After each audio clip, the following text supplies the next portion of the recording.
Welcome to the 2022 Spring Workshop. In this session, we will be providing some important updates as well as going over some general information about programs included in the consolidated application. We will also provide information and updates about other state programs administered by the Office of Educational Supports.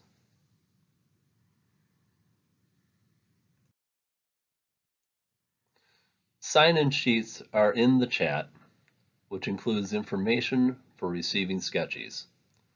Also, if you have questions, you can place them in the chat if available, or contact your regional consultant.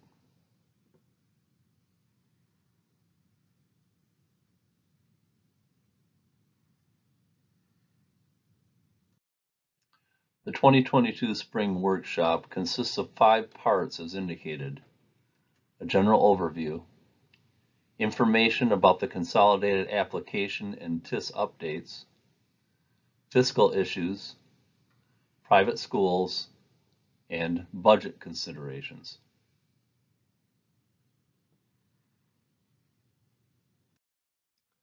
Part 1 of this presentation places emphasis on 3 critical areas. A, planning and budgeting strategies that align with the LEA's continuous improvement plan. B, parent and family engagement. C, updated information about foster care.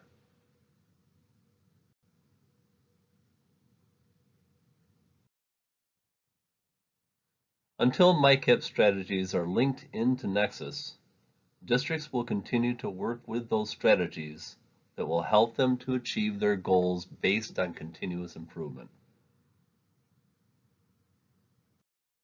Districts and schools work with various grant sources to fund strategies and activities for their identified goals.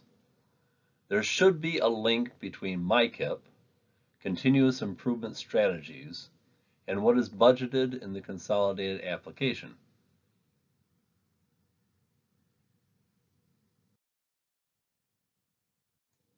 Consolidated applications will be completed in MEGS Plus and in Nexus in year 2022-23, the same as year 2021-22. Strategies and budget items should continue to align with the district's continuous improvement plan.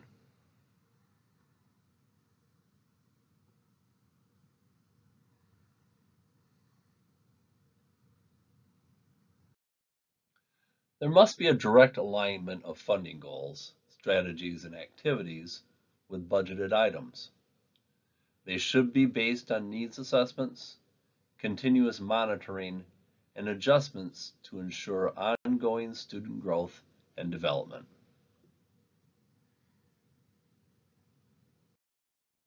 District and school teams set goals and align budgets to improve student achievement. Both academic and non-academic goals are established during the continuous improvement process. As always, it is important to adhere to legal guidelines for use, intent, and purpose of funds.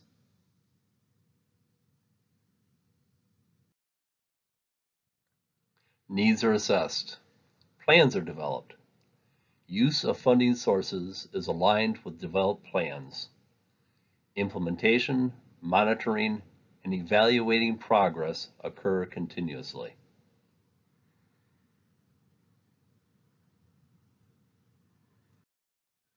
This is a partial listing of funds that might be available to districts for funding strategies and activities, including title funding, Section 31A, ESSER, and GEAR funds. Presently, strategies might be limited in MyKIP until all systems are linked and integrated, but additional strategies that relate to the LEA's goals may be included in budgets.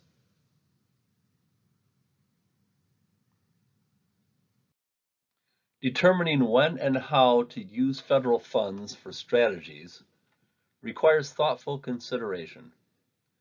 Questions included on this slide focuses on the alignment of strategies selected to achieve specific goals with available funds. Critical questions include: what is being purchased? Is there a clear connection between the expenditure and the strategy? Why is an expense being charged to federal funds? How is the use of the federal funds and the allowable expenses part of a balanced program? Is the budget balanced with support for students, professional development opportunities for staff, as well as the needed supplies and materials? Districts should continue to align 2022-23 consolidated applications with their MyKIP continuous improvement plan. Budgeted requests must always be reasonable, necessary, and allocable. Also be sure that there are enough details to meet fiscal budget requirements.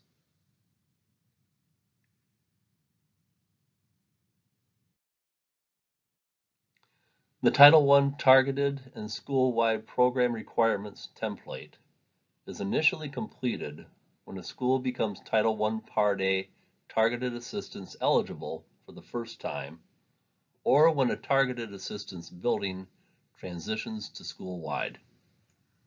The template is aligned to the program requirements for Title I Targeted Assistance and school-wide schools as described in sections 1112, 1114, 1115, 1116, 2102, and 8101 of the Elementary and Secondary Education Act, ESEA, as amended by Every Student Succeeds Act, or ESSA. Previously called a diagnostic, Title I schools were required to upload the completed diagnostic into the ASSIST portal. The ASSIST portal is no longer available. A new document has been developed and renamed. We are referring to the new required document as a template. The template is one document and includes the Title I requirements for targeted assistance programs and school-wide schools.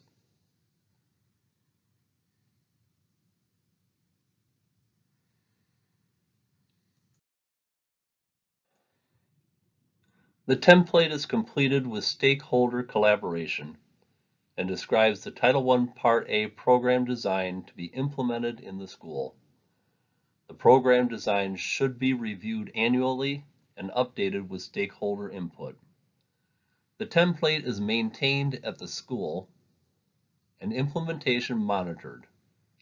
The template and the Title I Part A program design is reviewed during a scheduled on-site review monitoring visit. The template can be accessed on our webpage, and a link to the template will be available in the Spring Workshop resource materials.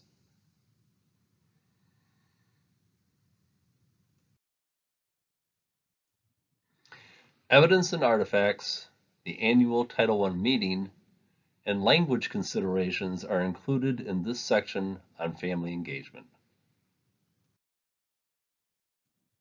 Now let's talk about evidence and artifacts needed for virtual meetings.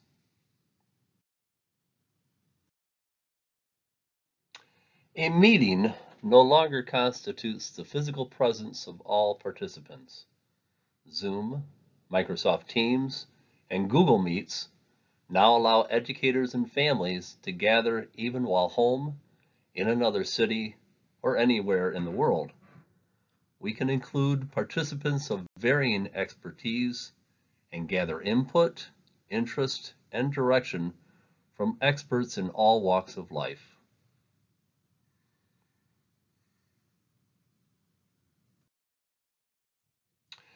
COVID squeezed us to think outside the box as we explored ways not only to gather as professionals, but to also include our families in their child's learning. And even though we are reunited physically, we can and should continue to capitalize on those tools we've developed to facilitate meeting and communication.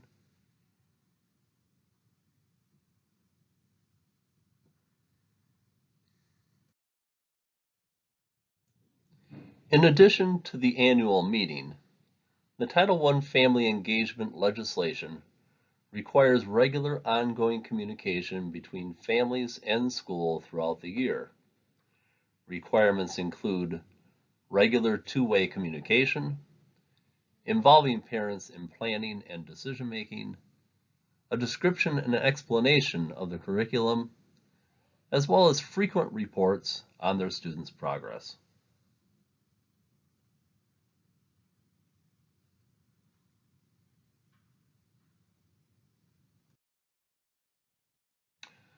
Whether done in person or virtually, these meetings still call for documentation and evidence.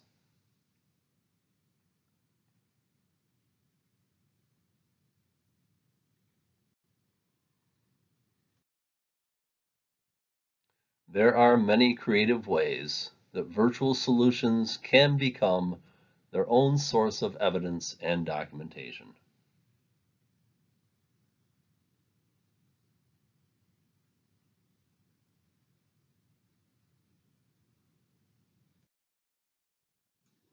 Now let's speak specifically to the annual Title I meeting.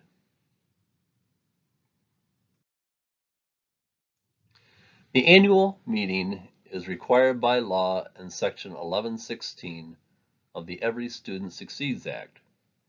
We will spend the next few minutes discussing the purpose of the annual meeting, the required contents, and how you can collect evidence of completion.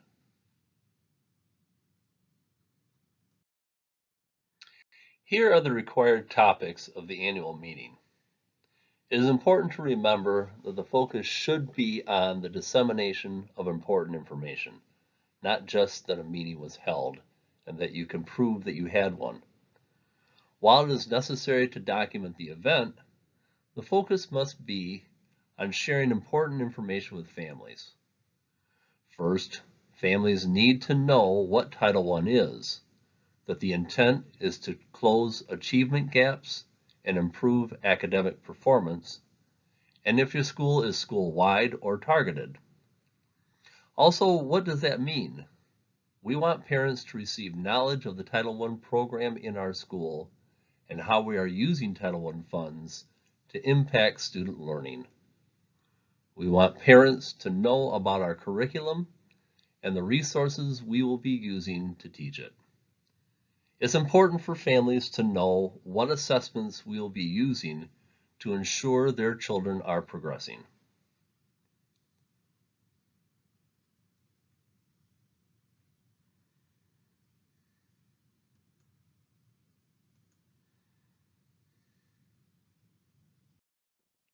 It's crucial for them to know how the school will communicate, especially sharing information about the apps or format that will be used.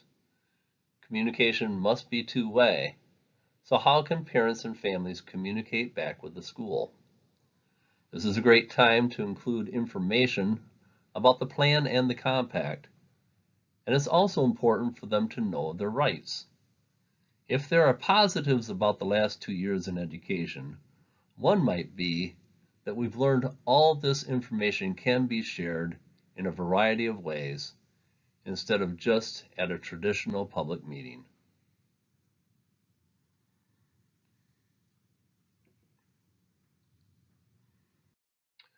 We require that the content of the annual meeting be shared early in the school year. Parents need this information to be the best educational advocate for their children. If we aren't delivering this content until later in the year, we are withholding information they need to help their children. Even before COVID, we started seeing varying practices. We have seen examples when schools conduct the annual meeting via a YouTube video or a brochure shared at an open house. Meetings have been held virtually and recorded. If your families still want a live in-person meeting, they don't just have to be held at school. They can be held at local centers where families congregate. A website could be developed that shares this information. All these are perfectly fine examples, but they all must do the same thing, and that is to transfer information to parents that will help them advocate for their children. Do what is best for your families. Offer a format that works for them.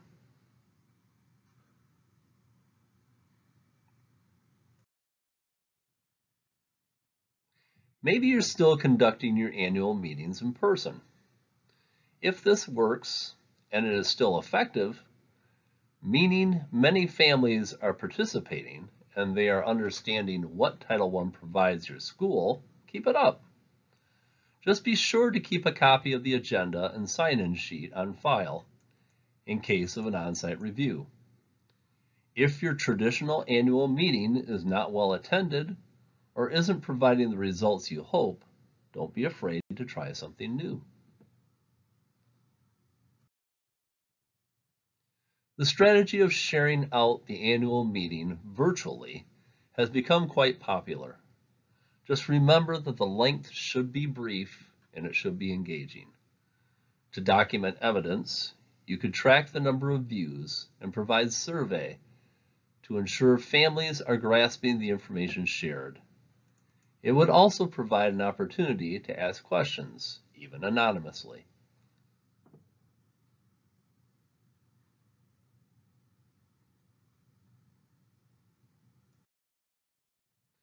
Perhaps you have found that sharing this information at your annual open house works best.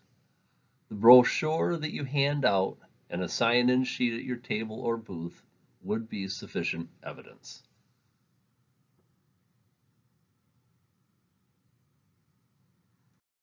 And finally, perhaps your school created a website that contained all the required information, as well as other necessary information like the family engagement plan and compact. That website itself would be evidence, as well as the number of views and survey results.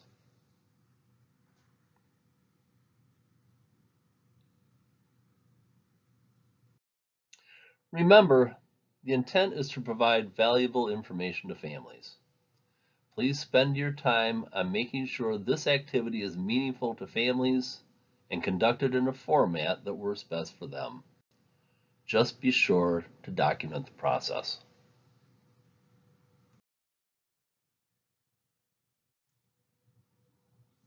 Now let's talk about language access. As previously mentioned, the law requires regular two-way, meaningful communication between family members and school staff.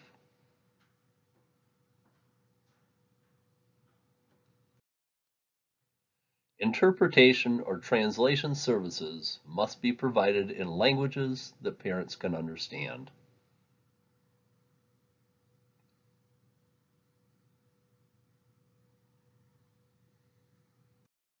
Now let's turn our attention to foster care updates.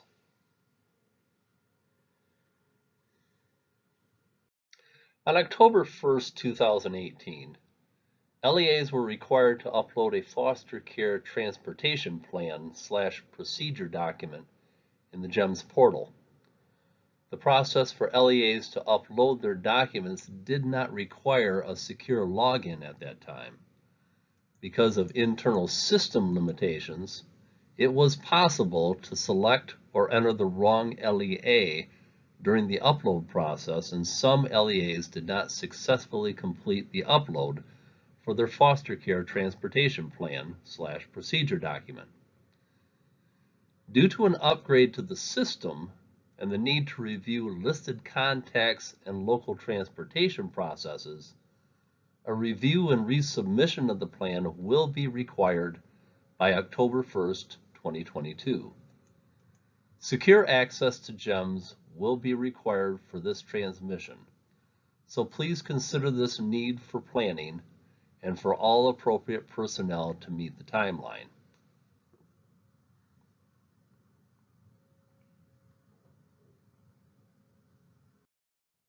Title I, Part A, is an allowable funding source for covering the additional costs that an LEA incurs when transporting a student experiencing foster care to his or her school district of origin.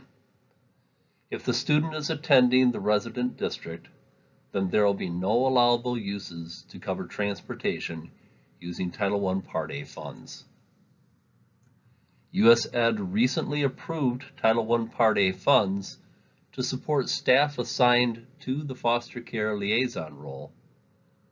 A detailed position description and records of work completed should be collected and maintained by LEAs.